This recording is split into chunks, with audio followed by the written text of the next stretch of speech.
The fluorescent lights of UC Irvine Medical Center cast long shadows across the asphalt. It's 11 p.m. on May 28, 1980, and the parking lot is mostly empty, just a scattering of cars belonging to night shift workers and a handful of visitors like Dorothy Scott.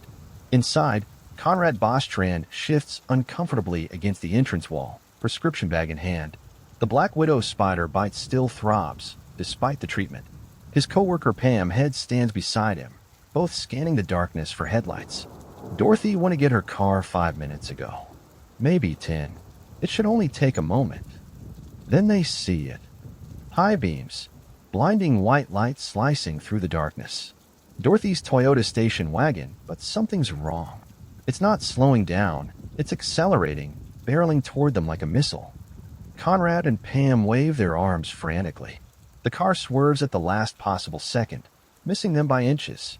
They feel the rush of wind as it tears past, engine roaring. The car rockets toward the exit, takes a hard right, and disappears into the California night. Tail lights fade to nothing. Conrad and Pam stand there, arms still raised, hearts pounding. What just happened? Was that Dorothy driving? They couldn't see that those high beams were too bright, deliberately blinding. Maybe it's an emergency with her son. Perhaps she'll come back. Hours pass. Dorothy never returns. By dawn, her car is discovered in a Santa Ana alley, a burning shell of twisted metal and broken glass. No sign of Dorothy, just the smell of gasoline and the fading smoke of what used to be her white Toyota. However, what makes this case so haunting is that Dorothy had been waiting for this. She'd known something terrible was coming. For months, a voice on the phone had been promising exactly this. And after she vanished, the calls didn't stop. They got worse. Let me tell you about Dorothy Jane Scott, because understanding who she was makes what happened to her even more tragic. Please like this video, share it, comment, and subscribe for more stories. Born April 23, 1948, in McKeesport, Pennsylvania, Dorothy grew up in a conservative religious household. Her parents, Jacob and Vera Scott, raised her with strong values of faith, family, and hard work. Even when the family moved to California and settled in Anaheim, Dorothy kept those values close. Picture this. It's the mid-1960s. Dorothy is turning 18 right at the height of the counterculture movement. Free love. Women's liberation. Young people across America are questioning everything, breaking every social norm. But Dorothy stayed true to herself. She attended church regularly. She didn't drink. She didn't do drugs. She wasn't interested in the party scene. In 1976, Dorothy had a son with a man named Dennis Terry. They named him Shanti, though everyone called him Sean. Shortly after Sean was born, the relationship ended. Dennis moved to Missouri 3,500 miles away, and Dorothy became a single mother. By 1980, Dorothy was 32 years old. She lived in Stanton, California, with her aunt and 4-year-old Sean, about 20 minutes from her parents in Anaheim. Every morning followed the same routine. Drop Sean at her parents' house, head to work, pick him up in the evening, and go home. Dinner together. Maybe watch cartoons. Read him a book before bed. Dorothy worked as a secretary for 2 head shops in Anaheim, Swinger's Psych Shop and Custom John's Head Shop, both owned by a man named John Cazula. These weren't your typical offices. Think lava lamps, tie-dye tapestries, incense smoke, and rock music blasting. Colorful chaos selling pipes and bongs and all the psychedelic accessories of a fading era. The irony? Dorothy was about as far from that world as you could get. She worked in the back office, away from customers, handling bookkeeping and paperwork. Her coworkers described her as dependable, organized. One acquaintance was less charitable, calling her dull as a phone book. But Dorothy didn't care about being excited. She cared about providing for Sean. She worked long hours, sometimes from early morning to late at night, juggling responsibilities at both shops. When she wasn't working, she was with her son. She didn't date. She had no interest in dating. Her life revolved around 2 things, her faith and her child. It was a quiet life, a simple life, a safe life, until early 1980, when the phone started ringing. Imagine picking up your phone and hearing a voice you almost recognize. Not a stranger, but not quite familiar either. Like someone you'd exchanged a few words with at a store or passed in a hallway. That's what Dorothy heard when the call started. At first, they were mostly silent. Hang-ups. Dorothy would answer, hear breathing, then click dial tone. Unsettling, but not necessarily threatening. Then the voice started talking. Sometimes he'd whisper that he loved her, that she was beautiful, that they were meant to be together. He'd profess his devotion in the kind of language you'd hear in romance novels, obsessive, intense, suffocating. Other times, his tone would shift. The love would curdle into rage. He'd threaten to kill her, to hurt her. The calls came at work. They came home. There was no pattern, no way to predict when the phone would ring. Dorothy confided in her mother, Vera. She said the voice sounded familiar, but she couldn't place it. Maybe someone she'd spoken to briefly. An acquaintance. It nagged at her, that sense of almost recognition, always just out of reach. Then the calls escalated. He started demonstrating that he was watching her. He described what she'd been wearing that day, down to the smallest details. What time had she left for work? Who she'd spoken with? Where she'd been with Sean? He knew her routine intimately better than she knew it herself. One afternoon, the phone rang. Dorothy answered. "Go outside," the voice said. "I have something for you." Dorothy hung up, heart racing. She looked out the window. Nothing unusual, but something made her walk outside anyway. Maybe curiosity, maybe the need to know. On the windshield of her car sat a single dead red rose. No note, no explanation. Just that rose, wilted and dark, like something from a funeral. Dorothy told her mother about it later, her voice shaking. That's when they both realized this wasn't a prank. This was real. Someone was stalking her, studying her, waiting. According to some reports, Dorothy moved 3 times between October 1979 and May 1980, trying to stay one step ahead of whoever this was. But the calls followed her. He always found her, always knew where she was. Then came the call that changed everything. "When I get you alone," the voice said, slow and deliberate, "I will cut you up into bits so no one will ever find you." That threat terrified Dorothy more than anything that had come before. This wasn't just an obsession anymore. This was a promise. Plan. Dorothy started looking into buying a handgun. But Sean was only 4 years old, curious, energetic, getting into everything. She couldn't risk having a firearm in the house. What if he found it? What if he hurt himself? Instead, about a week before she disappeared, Dorothy enrolled in karate lessons. She was learning to defend herself, preparing for the moment when, not if, but when this person made his move. Dorothy Scott knew something bad was going to happen. She could feel it. Every phone call was a countdown. Every morning, she dropped Sean off at her parents' house, and she wondered if it might be the last time. She was right. May 28th, 1980, Wednesday. It started as an ordinary day. Dorothy dropped Sean off at her parents' house in Anaheim that morning. "Be good for Grandma and Grandpa," she told him, kissing his forehead.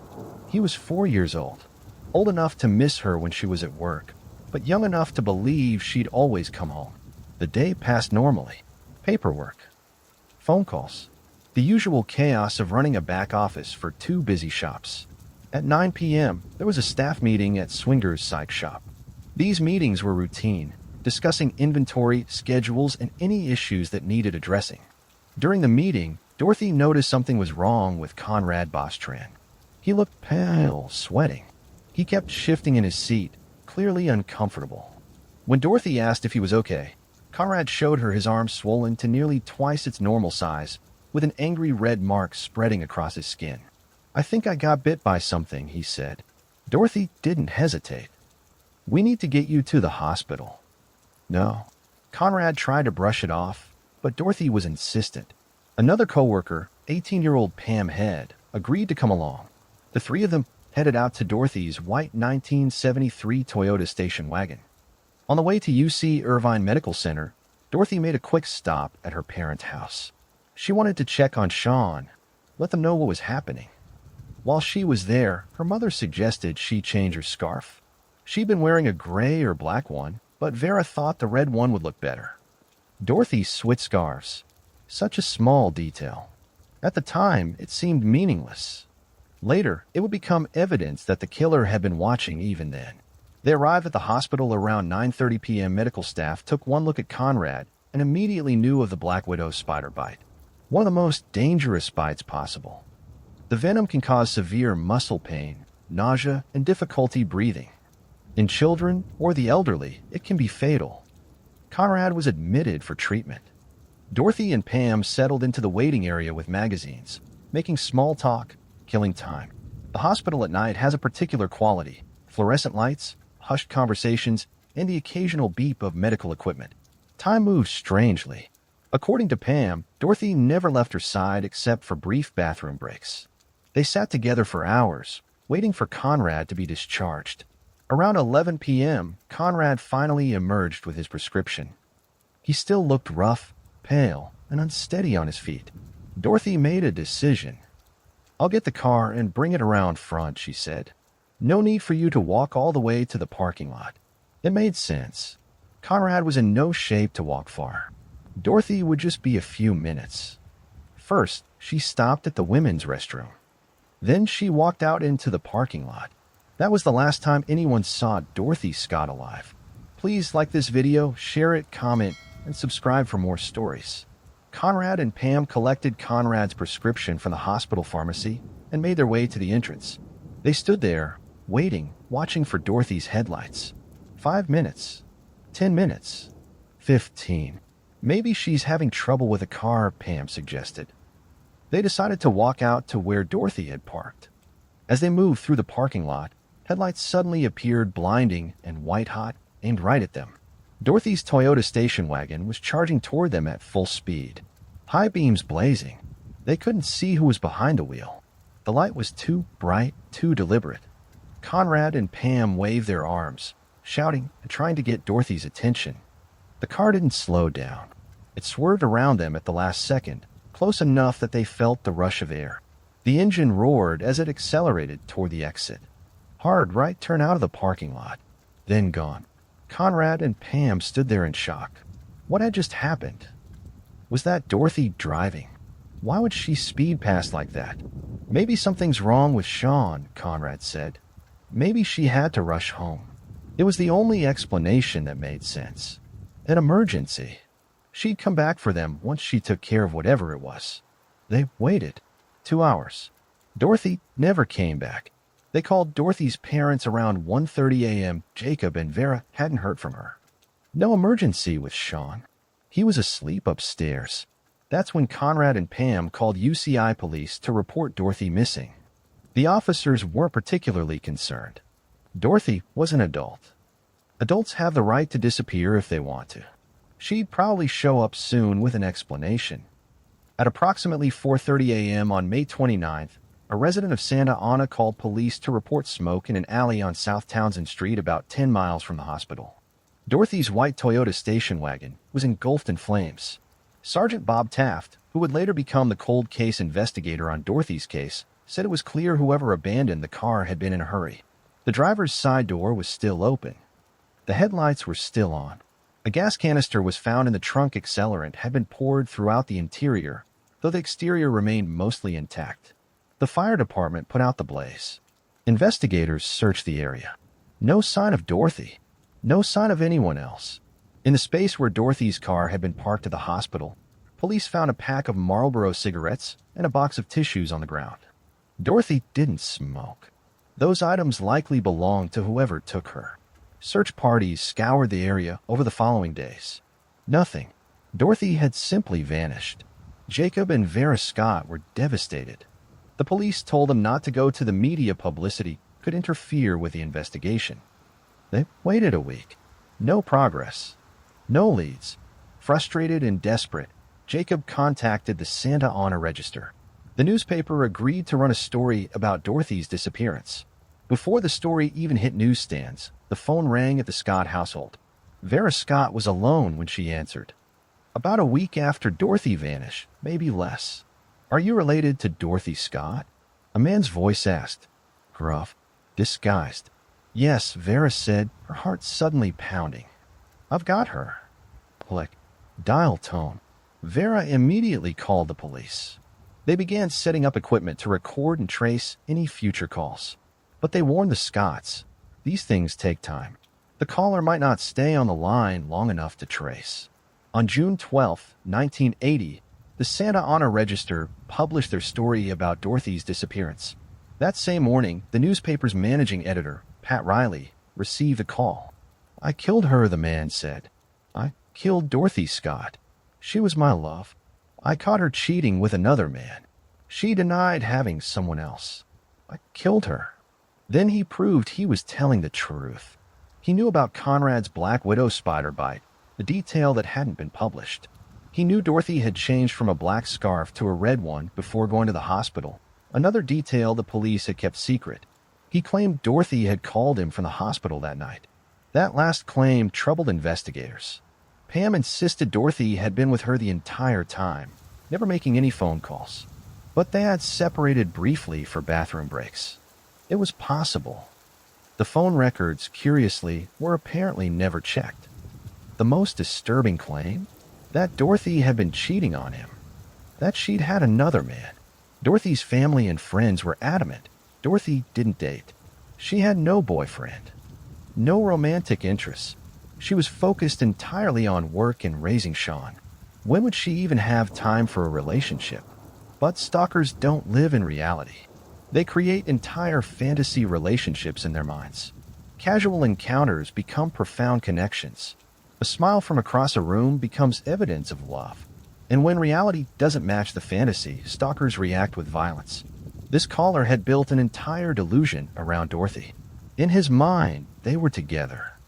They were in love. And someone, maybe Conrad, maybe someone else had threatened that fantasy. So he eliminated the threat by eliminating Dorothy. Police believed the caller was genuine.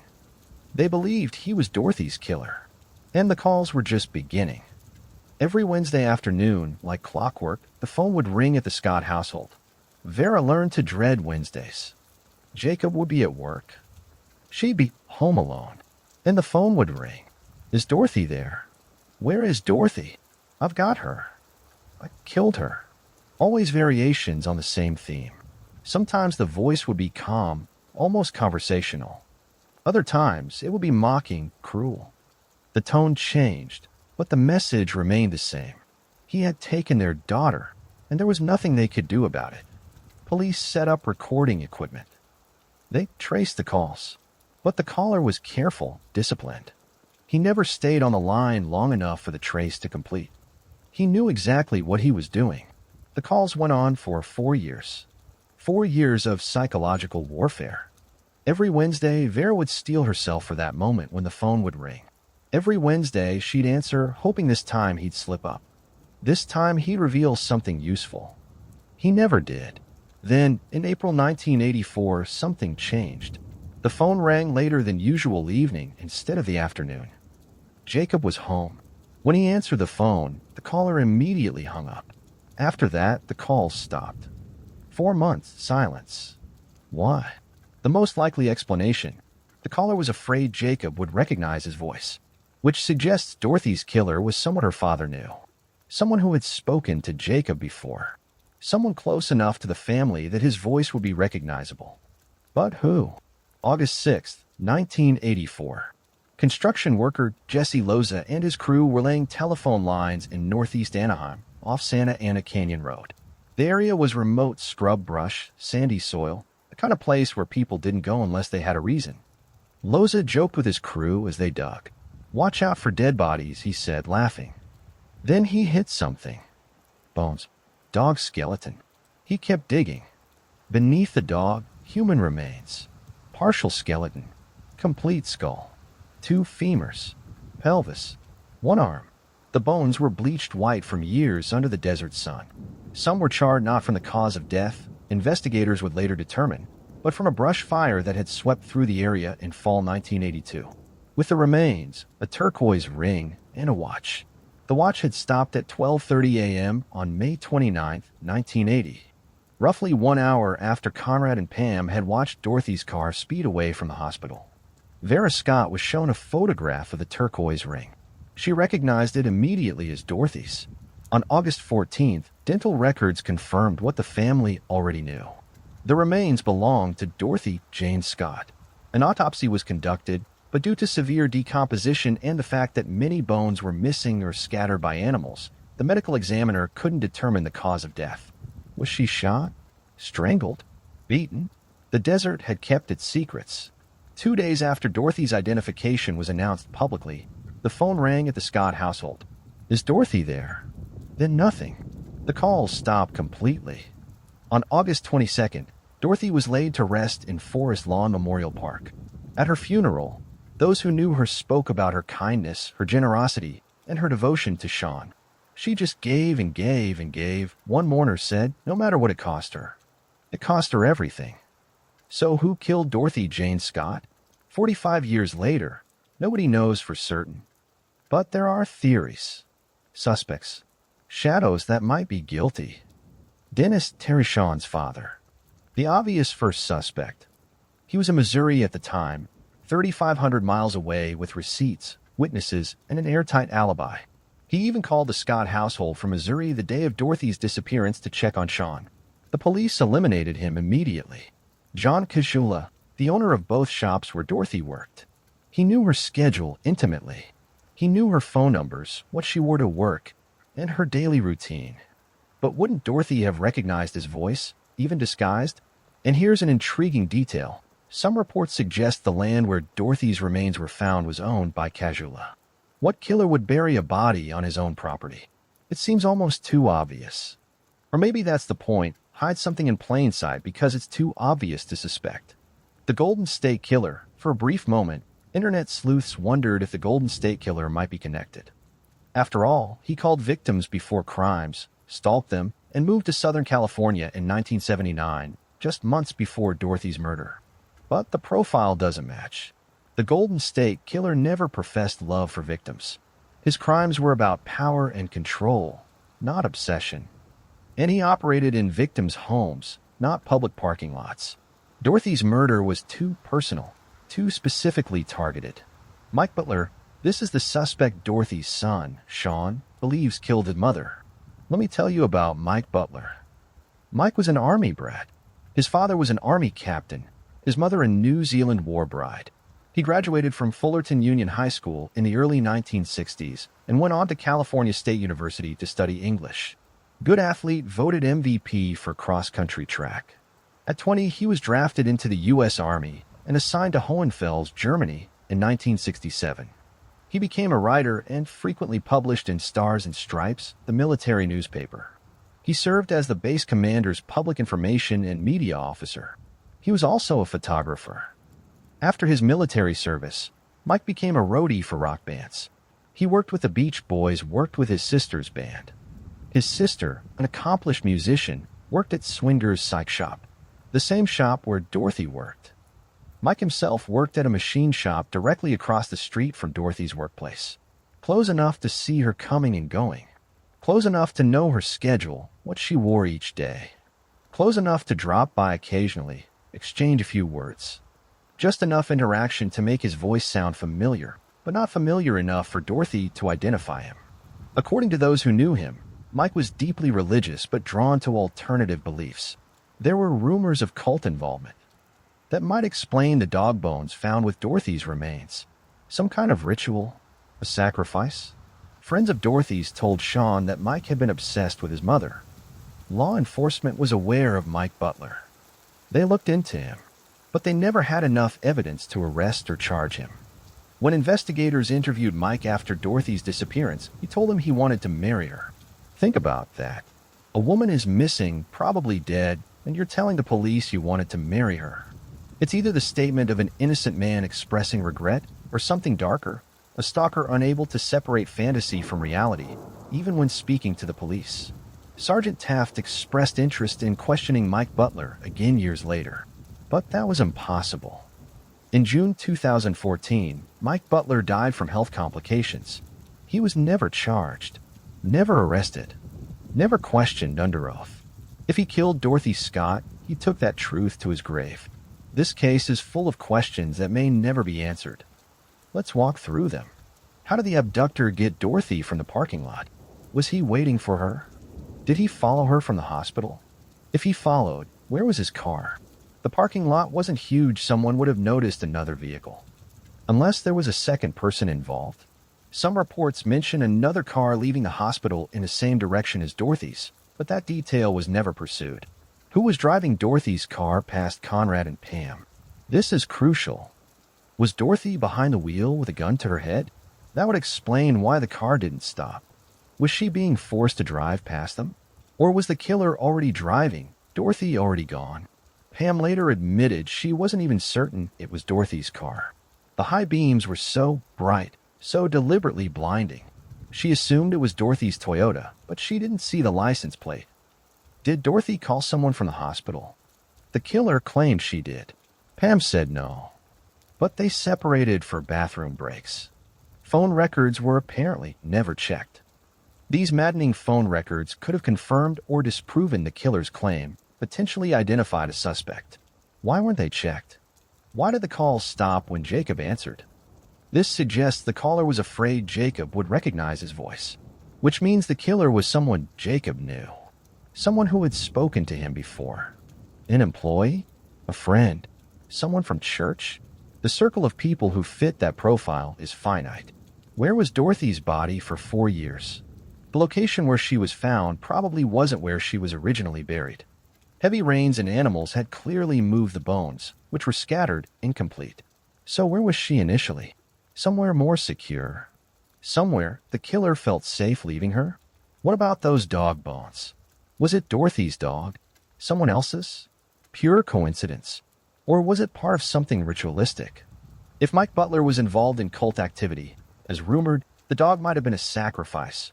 Dorothy's murder part of something larger and more disturbing than simple obsession.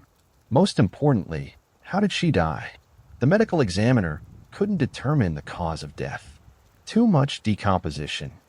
Too many missing bones. We don't know if Dorothy was shot, strangled, beaten, or stabbed. We know nothing about her final moments. Did she suffer? Was it quick? These questions haunt Sean Scott to this day. Please like this video, share it, comment, and subscribe for more stories. Let me tell you what happened to the people Dorothy left behind.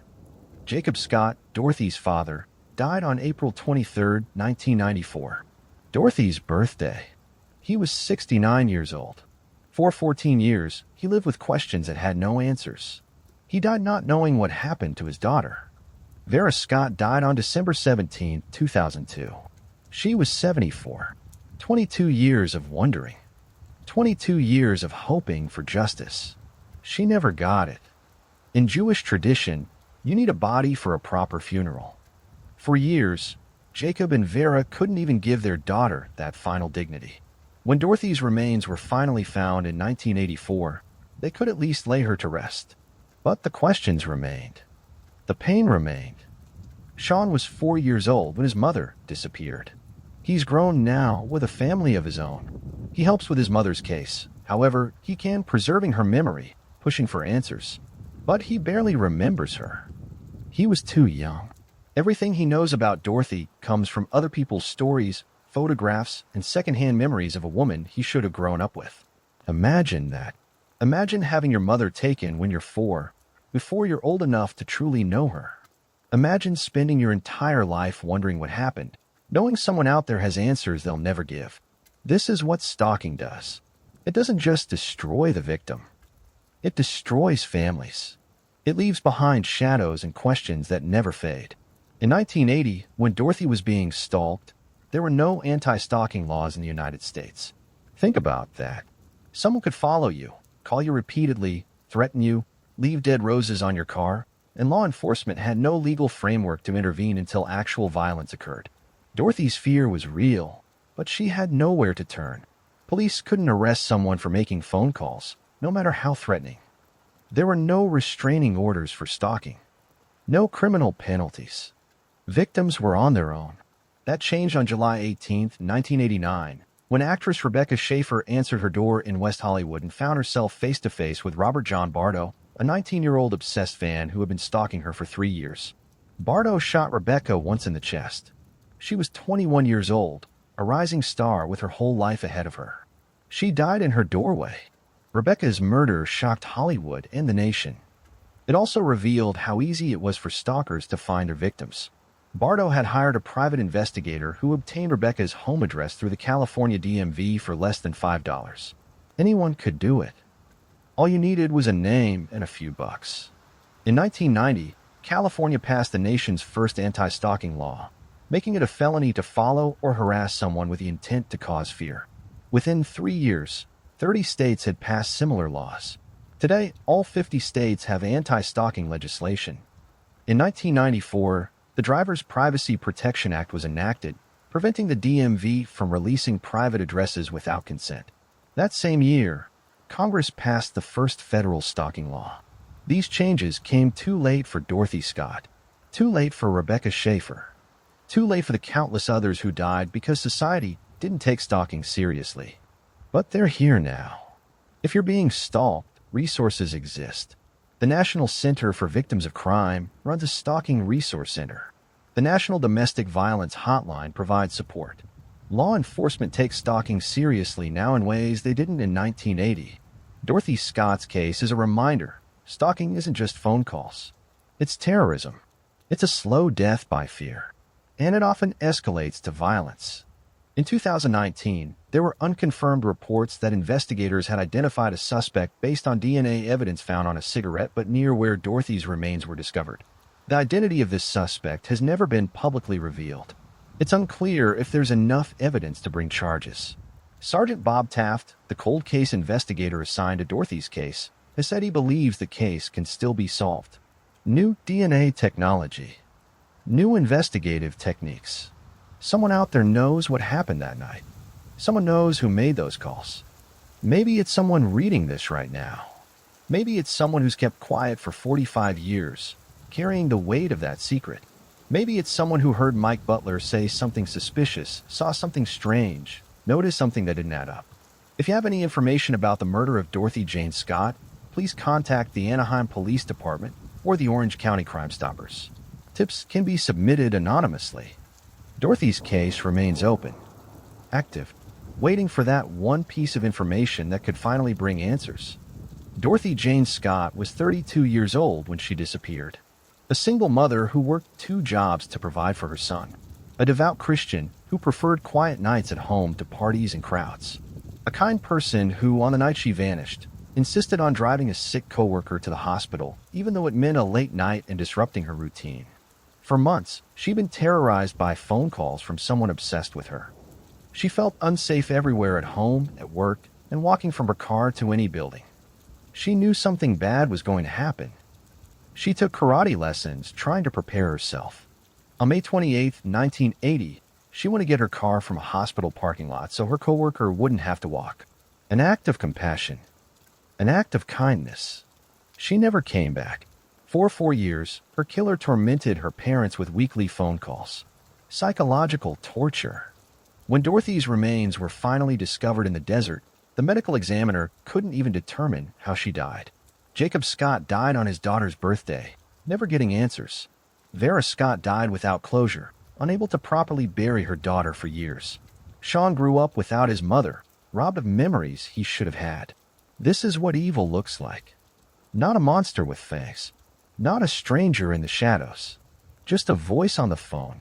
A stalker who felt entitled to Dorothy's life, and when he couldn't have it, decided to end it. Someone may know that voice. Knows who it belonged to. Knows what happened in that parking lot on May 28, 1980. 45 years of silence is enough. Dorothy Jane Scott deserves justice. Help us find it. Once again, this has been the Crime Case Reports. If this story moved you, if you want to help keep Dorothy's memory alive and support the search for justice, please like this video, share it, and subscribe for more stories that deserve to be told.